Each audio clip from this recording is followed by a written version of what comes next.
Hello everyone, I am here with the fourth chapter of class 6 civics and the name of the chapter is Key Elements of a Democratic Government. Students मैं class 6 के civics के chapter number 4 के साथ आपके सामने हूँ और इस चैप्टर का नाम है की elements of a democratic government. यानी कि डेमोक्रेटिक गवर्नमेंट का मतलब होता है कि लोकतांत्रिक सरकार, जैसे कि हमारे इंडिया में लोकतांत्रिक सरकार है, डेमोक्रेसी है। और उसके की एलिमेंट्स यानी कि उसके जो प्रमुख तत्व हैं, यानी कि लोकतांत्रिक सरकार के जो प्रमुख तत्व हैं उसके बारे में इस चैप्टर में हम पढ़ेंगे। So let's start the chapter.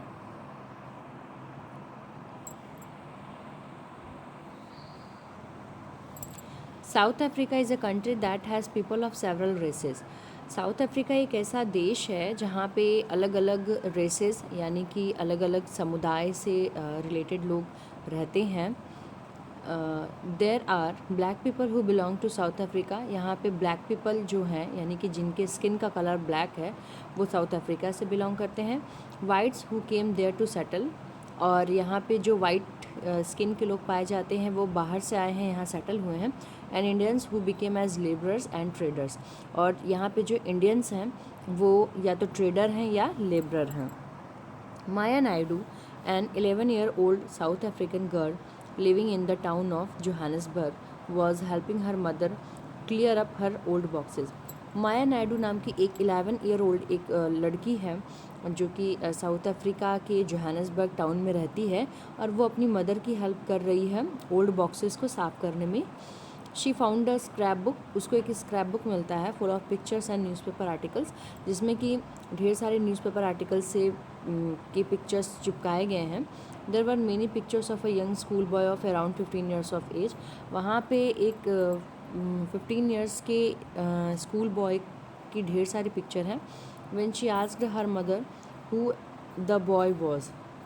जब वो अपनी मदर से पूछती कि ये कौन सा बॉय है, कौन सा लड़का है, she was told that he was called Hector Peterson. तो उसकी मदर बताती हैं कि इसका नाम हेक्टर पीटरसन था।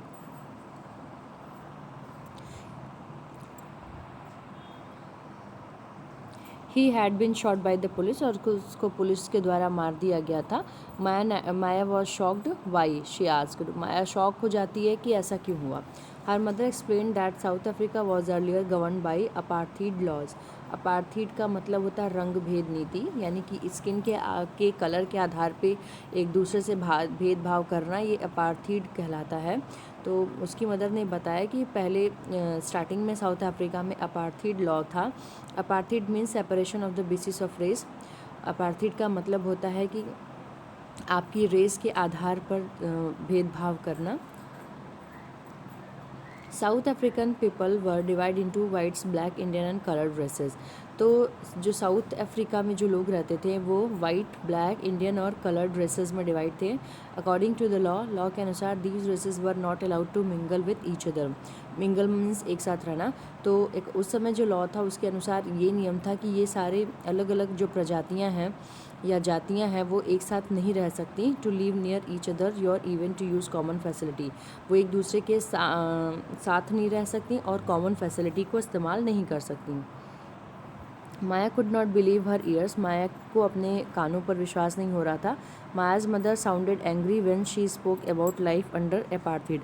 जब माया की मदर उसको अपार्थीड सिस्टम के बारे में बता रही थी तो उनकी आवाज़ में गुस्सा था। शी टोल्ड माया, वो माया को बताती हैं दैट इन दोज डेज़ कि उन दिनों में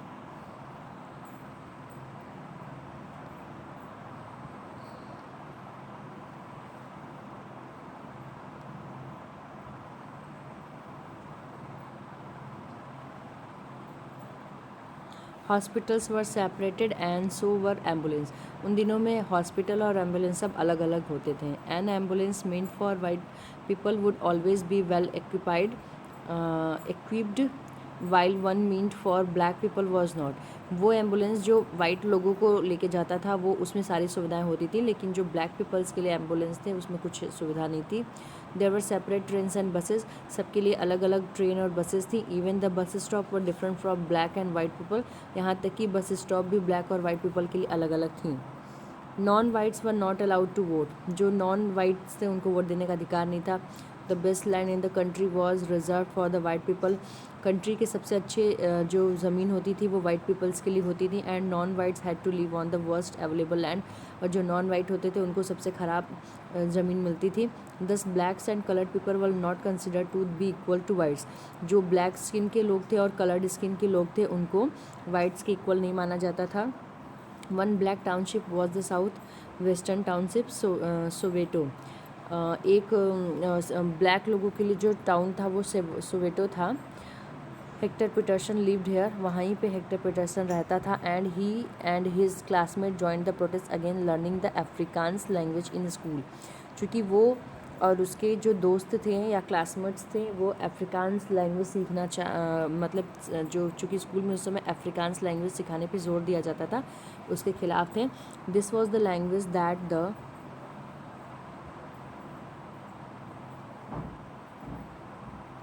वाइट स्पोक। ये जो अफ्रीकान्स लैंग्वेज था ये वाइट पीपल बोलते थे। Hector and other school students were being forced to learn this language but they wanted to learn their own language Zulu. Hector और उसके क्लासमेट्स को या स्कूल स्टूडेंट्स को इस लैंग्वेज को सीखने पे जोर दिया जा रहा था, लेकिन वो लोग अपनी भाषा जुलू सीखना चाहते थे। The South African people beat up the protesters mercilessly. Mercilessly का मतलब होता है निर्दयतापूर्वक। प्रोटेस्टर यानी जो विरोध कर रहे थे। तो साउथ अफ्रीकन पुलिस ने बहुत ही निर्दयता से जो जुलूस निकाल रहे थे उनको पीटा। And shot at the crowd, और भीड़ पे गोली चलाई। One of their bullets killed Hector, और उन्हीं की में से एक की गोली हेक्टर को लग गई। दिस वॉज ऑन 16 जून 1976। ये जो घटना है वो 16 जून 1976 की है। The African National Congress, a group of people who led the struggle against apartheid and their most well known leader Nelson Mandela fought the apartheid system for several years। तो उस समय अफ्रीका में अफ्रीकन नेशनल कांग्रेस थी जिसमें कि जो लोग थे वो अपार्थी सिस्टम के खिलाफ लड़ाई लड़ रहे थे। और इनके एक बहुत ही फेमस नेता थे जिनका नाम था नेल्सन मंडेला। इन्होंने भी कई सालों तक इसके खिलाफ लड़ाई लड़ी।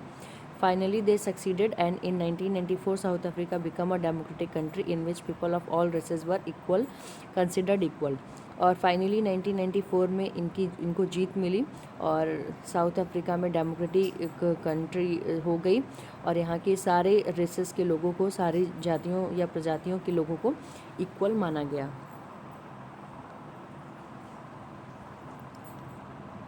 Late us now try to understand what a democratic government means to all of us. देखते हैं, ये जानने की कोशिश करते हैं कि डेमोक्रेटिक गवर्नमेंट का मतलब क्या है हमारे लिए।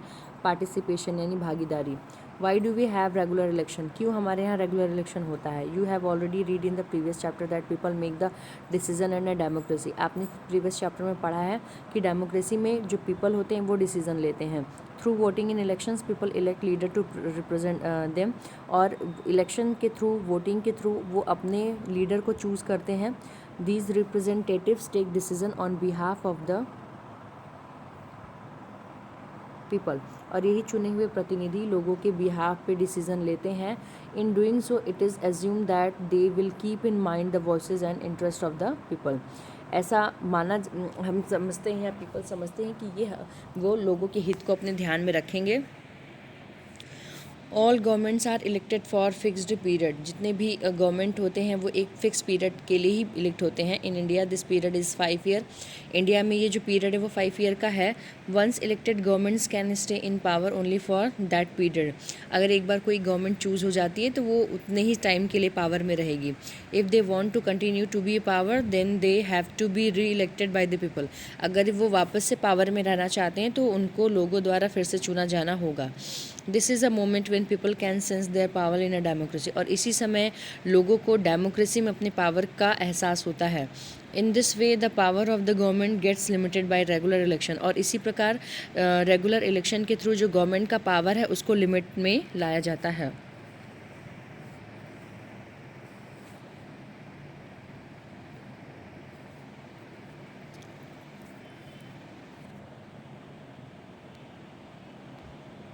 अदर वेज ऑफ पार्टिसिपेशन, हम पार्टिसिपेशन के अदर वेज देखते हैं। Elections are usually held once in a 5 year. हर 5 ईयर पे इलेक्शन होते हैं। Besides voting there are other ways of participating in the process of the government. Voting के अलावा बहुत से प्रोसेस हैं गवर्नमेंट में पार्टिसिपेशन करने का। People participate by taking an interest in the working of the government and by criticising it when required. जो people होते हैं वो गवर्नमेंट के कामों में रुचि लेते हैं और उसके साथ ही साथ उसकी आलोचना करते हैं। इन अगस्त 2005 में when a particular government increase the money people had to be pay for electricity. तो जब एक गवर्नमेंट ने बिजली का बिल बढ़ा दिया था तो people express their disapproval very sharply. लोगों ने अपना गुस्सा दिखाया था। They took out rallies and also organize a signature campaign. उन्होंने रैली निकाली, सिग्नेचर कैंपेन्स किए। The government try to explain and defend its decision. Government ने लोगों को समझाने की कोशिश करी और अपने डिसीजन का बचाव करने की कोशिश करी। But finally listen to the people's opinion and withdraw the increase. और बाद में उनको लोगों की बात माननी पड़ी और दाम घटाने पड़े। The government had to change its decision because it is the responsible to the government. और गवर्नमेंट ने अपना निर्णय इसलिए बदला क्योंकि वो लोगों के प्रति जिम्मेदार है।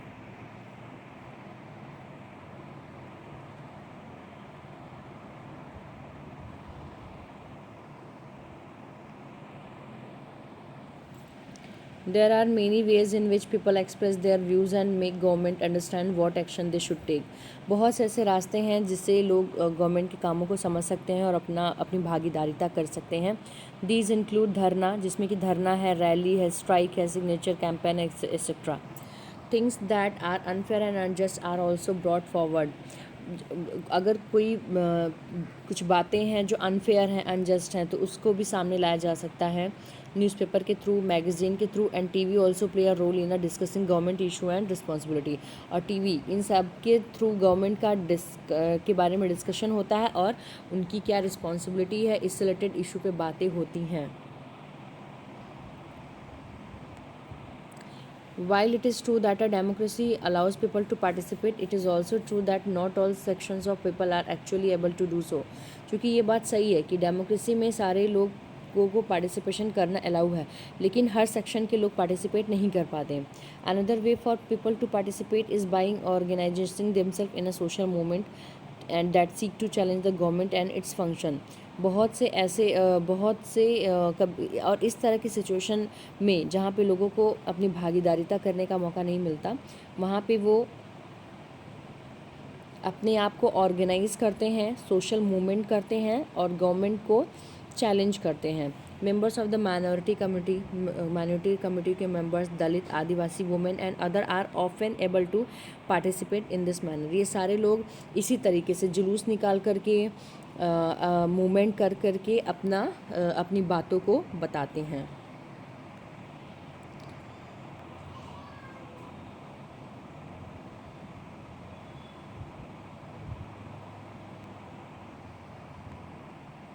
If a country's people are alert and interested in how the country is run.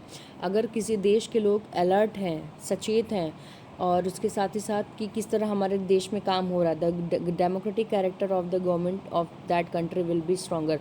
तो उस देश का जो डेमोक्रेटिक कैरेक्टर है, लोकतांत्रिक जो कैरेक्टर है, वो मजबूत होता है। So the next time we see a rally winding through the street of our cities.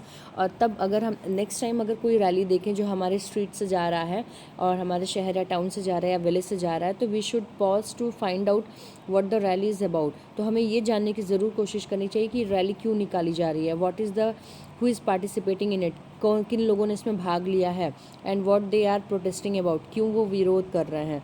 This will help to give us a sense of how our government work. इससे हमें ये जानने में मदद मिलेगी कि हमारी जो गवर्नमेंट है किस तरह काम करती है। नीड टू रिसॉल्व कन्फ्लिक्ट, मतलब झगड़ों को सुलझाने की ज़रूरत। इन मायाज स्टोरी, माया की स्टोरी में आपने पढ़ा है कि how conflicts can often lead to violence, कि किस तरह जो झगड़े हैं वो हिंसा में, वायलेंस यानी हिंसा में बदल जाते हैं, एंड डेथ और मृत्यु में बदल जाते हैं। Because one group decide that it is the all right to use force to prevent the other group from protesting, क्योंकि एक ग्रुप ऐसा होता है जो ये सोचता है कि दूसरे ग्रुप को रोकने के लिए बल का प्रयोग करना पड़ेगा।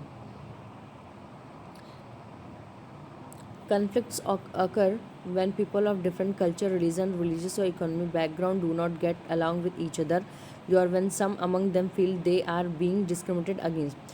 कन्फ्लिक्ट तब होता है जब अलग अलग कल्चर के, रिलीजन, धर्म की, रीजन यानी क्षेत्र के लोग, इकोनॉमिक बैकग्राउंड के लोग एक दूसरे को अपने साथ नहीं समझते हैं, या वो ऐसा महसूस करते हैं कि उनके साथ डिस्क्रिमिनेटेड यानी भेदभाव किया गया है।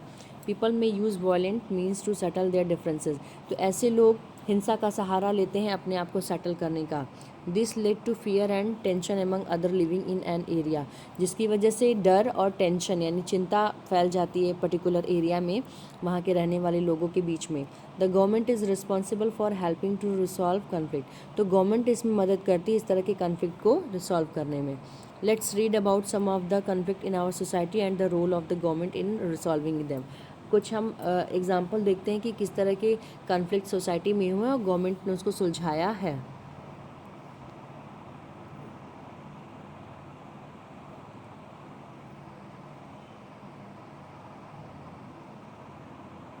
Religious processions and celebrations can sometimes lead to conflict. कभी कभी क्या होता है कि धार्मिक जो जुलूस होते हैं या सेलिब्रेशन होते हैं उसमें कन्फ्लिक्ट हो जाते हैं। For example the route of procession take may lead to a conflict. मतलब अगर कोई किसी रास्ते से कोई जुलूस जा रहा है तो जिसकी वजह से झगड़ा हो सकता है। The government particularly the police play an important role in getting representatives of concern communities to meet and try and arrive at a situation solution. इसमें गवर्नमेंट और ज़्यादातर की पुलिस का एक बहुत इंपॉर्टेंट रोल होता है। वो इस तरह के जो जुलूस निकालने वाले रिप्रेजेंटेटिव होते हैं उनसे मिलते हैं, कंसर्न कम्युनिटी से मिलते हैं और ट्राई करते हैं कि कोई सोल्यूशन निकले। At time there is a fear that violence may erupt with police throwing stone or trying to disrupt the procession। कभी कभी अगर ऐसा लगता है कि नहीं हिंसा हो सकती है तो पुलिस जिसमें लोग पत्थर फेंक सकते हैं या जुलूस को भड़का सकते हैं। The police is responsible for ensuring that violence does not take place. तो ये पुलिस का काम होता है कि इस तरह की हिंसा न हो। Rivers too can become a source of conflict between state. नदियाँ भी दो राज्यों की झगड़े का कारण बनती हैं। अ रिवर में बिगिन इन वन स्टेट, क्योंकि एक नदी किसी एक स्टेट से अगर शुरू होती है, flow through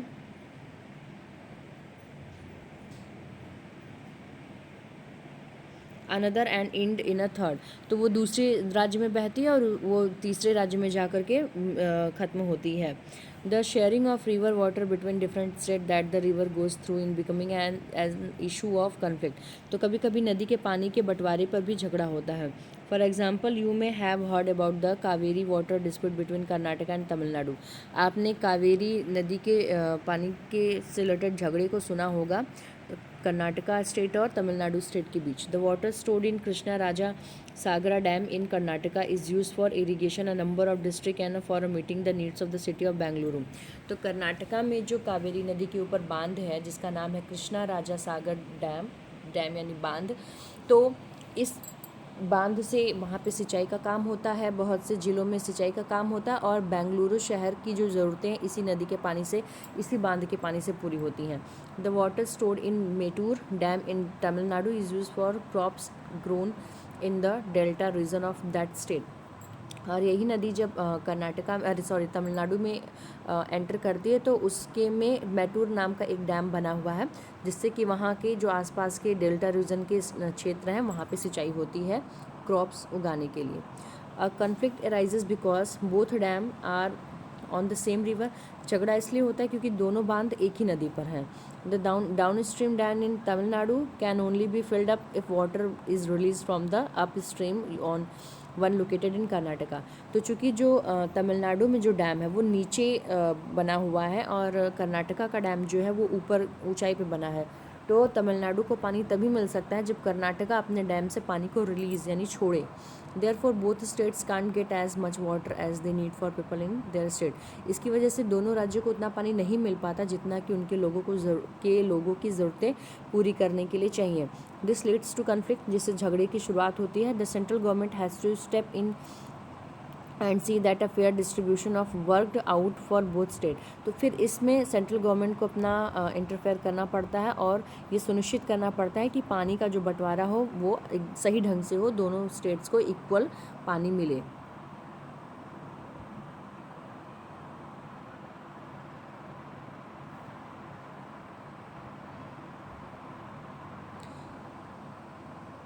equality and justice यानी कि समानता और न्याय।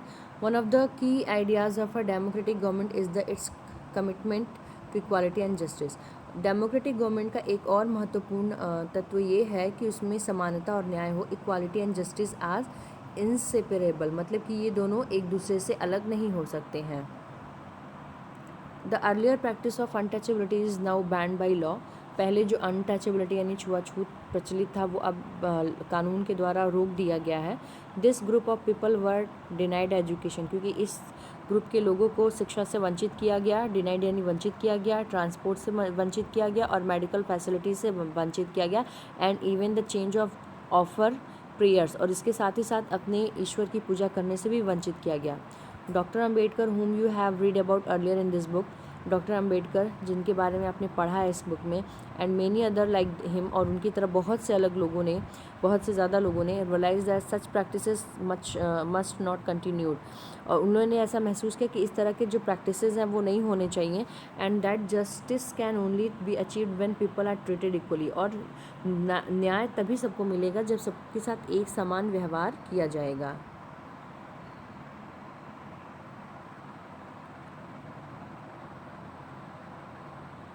The government also recognized this and make special provision for group within society that are unequal। तो गवर्नमेंट ने इसको माना और उसके साथ ही साथ इसको रोकने के बहुत से उपाय किए। फॉर इंस्टेंस एग्जाम्पल के लिए, in our society there is a general tendency to value and care for boy child more than the girl child. जैसा कि एग्जाम्पल के तौर पे हम देख सकते हैं कि हमारी सोसाइटी में ज़्यादातर बॉय चाइल्ड को बहुत ज़्यादा केयर किया जाता है गर्ल चाइल्ड के अपेक्षा। This means that society does not value the girl and boy child equally and this is unjust. इसका मतलब ये होता है कि सोसाइटी में गर्ल और बॉय चाइल्ड को एक जैसा वैल्यू नहीं मिलता है, जो कि अच्छी बात नहीं है। In this context the government steps in a promote justice for providing special provisions that can enables girls to overcome the injustice that they are subjected to. तो इसमें गवर्नमेंट ने क्या किया कि उन्होंने कुछ ऐसे स्पेशल प्रोविजंस बनाए, कुछ ऐसे कदम उठाए ताकि इनको जस्टिस मिल सके। Thus it is possible that fee for girls might be webbed your lowered in government schools और कॉलेजेस। तो ऐसा तभी पॉसिबल हो सकता है कि जब जो गर्ल्स हैं उनकी जो स्कूल फ़ीस है या तो उनको वेब्ड माफ़ कर दिया जाए या लोवर्ड या काफ़ी कम कर दिया जाए गवर्नमेंट स्कूल एंड कॉलेजेस में।